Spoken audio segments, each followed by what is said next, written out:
So it was your guys' third time playing Pittsburgh. I mean, did you guys try to keep the same thing going as you guys did the previous two games, or would you guys mindset going into this game? Well, we beat them the first two times. Why not? We do it a third time. So we weren't really worried about Did they come out with anything different this time around? That kind of you guys had to adjust around, or were you guys just doing your thing? that. No, they didn't come on nothing different. We just played our game. And then you with just your freak athletic ability and just ability just to jump and just fight for the ball. I mean, how useful was that tonight? You be able to just control the paint. I think it was pretty useful in the first half. Second half, I couldn't get it going as much, but I went to the free throw line a lot. What happened in that? What happened in the first half, second half? First half, you guys really built a lot of momentum, especially in that second quarter. And halftime just really kind of got cold. They came back within single digits. I mean, kind of got a little. It feels like the game got a little bit tighter than it really should have been. Yeah. Well, we were playing our game, and they finally got themselves together and been making runs, but we had to just calm down, play our game, and then they slowed down a little bit, and we just attacked. What was kind of the message or thought process going through all you guys during their 12 run out of the halftime break? Well, I don't know about everybody else, but me personally, I wasn't worried. I knew we were gonna get the win. What was it like taking on the team for a third time? I know you kind of asked it, but when this matchup came out, the fact that you guys had really two really tight games beforehand, both home and away, you get this one at home. What did it build a lot of confidence knowing how the last two games went? Yeah, it built a lot of confidence because the second game, we really should have beat them more than four because we were up by 10 the whole game, but they got a whole bunch of turnovers, made a whole bunch of mistakes at the end of that game. So coming into the third game, we didn't want to make as much mistakes, and you see that we beat them by more than we did the second game. Winning this game, you guys are the 7th seed going to Berkeley Friday night. What are you guys looking forward to that matchup? Play our game and win the game. Beating Pittsburgh 3 times, the first 2 times were very tight. This one kind of got there again. What is it about this? What is it about this rivalry that really makes it special? Well, it's just two athletic teams that get after it. It's so different because my game plan for Pitt's so different than the other games we play. If you notice us, we trap full court all game. If you really get into our press against them, we're not trapping it. Our press is the control tempo. Is actually to slow them down. They're such a high-scoring team, and when they play their tempo, they're tough to beat. When they turn you over, they're tough to beat. And so our mentality was, let's slow their offense down, but then attack them. So we're always going at our tempo. We feel like when we control the tempo, we win the game. Playing a team 3 times a year and beating them is a pretty hard task. I mean, what was kind of your thought process when you saw this matchup? Yeah, first of all, I mean, I was, to say disappointed, I was beyond disappointed with our seeding. But for me, I think about Michael Jordan growing up. Michael Jordan always looked for some reason to have a chip on his shoulder. He would find anybody that's saying, he could have 20 people say you're so great, and if I have one person say a slight against him, he was going to focus on that. For me, it was a huge chip on our shoulder.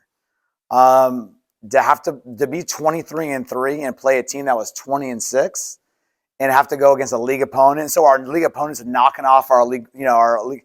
I want to see our league advance. That team was a Final Four D1 team last year, and they only had one senior last year. They had their whole top group back. So we're just we're really proud of our guys to beat a 20-win team 3 times.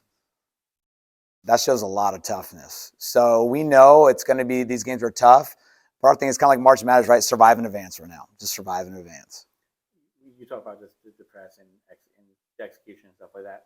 First half really kind of seemed to be on top of that. I mean, we were talking and saying, this is not like what the first 2 games were like. Yeah. The second half seemed to be complete opposite.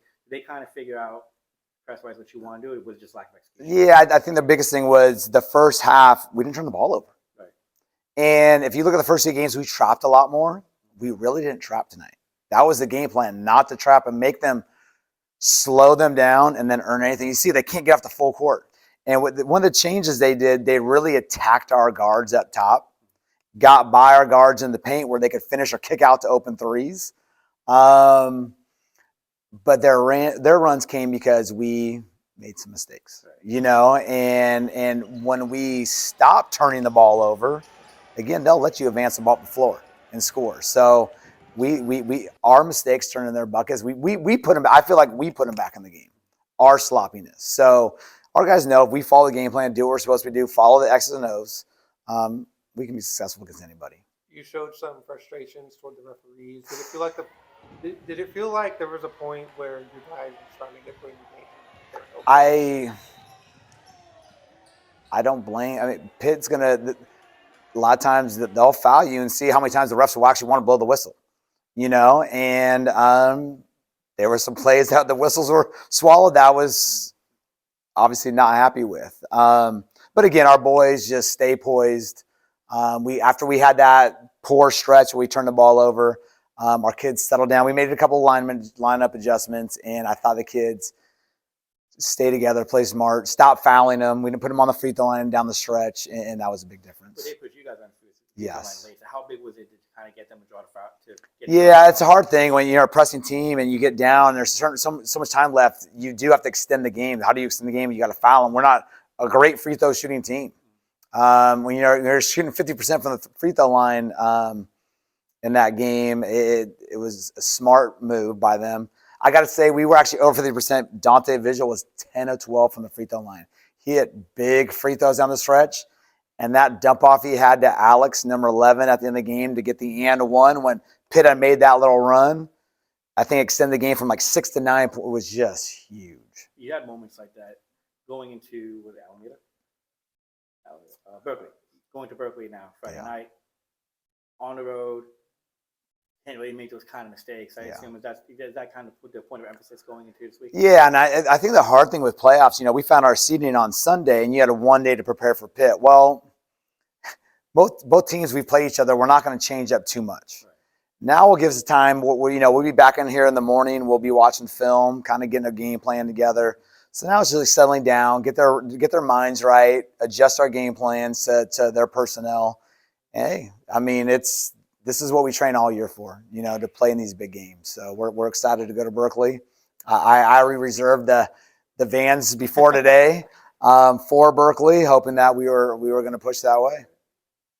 Last question. Quentin was out for a large part of this year, and then League he came back. What is it like having him back 100% on the court with just his playmaking ability, just kind of leader of this young team? Yeah, one of the biggest things. I mean, he's playing probably about 60% right now, but just that he's out there to be more of a calming force.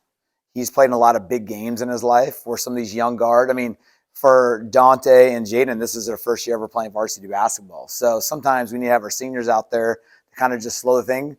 And then when Quentin had a little rough stretch there in the early fourth quarter, then Josh came in and I thought did a really good job defensively and just kind of, again, taking care of the ball and playing good defense without fouling. So I got to ask you, I think we talked about this.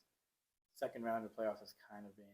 Yeah, this has been our nemesis, yes. Thing, right? Do you feel any pressure going into Friday night? I mean, I'm not trying to be talked down about it, but No, but I mean, I see Coach over there, man. It's like Steve Young finally winning that Super Bowl, right, against your Chargers over there.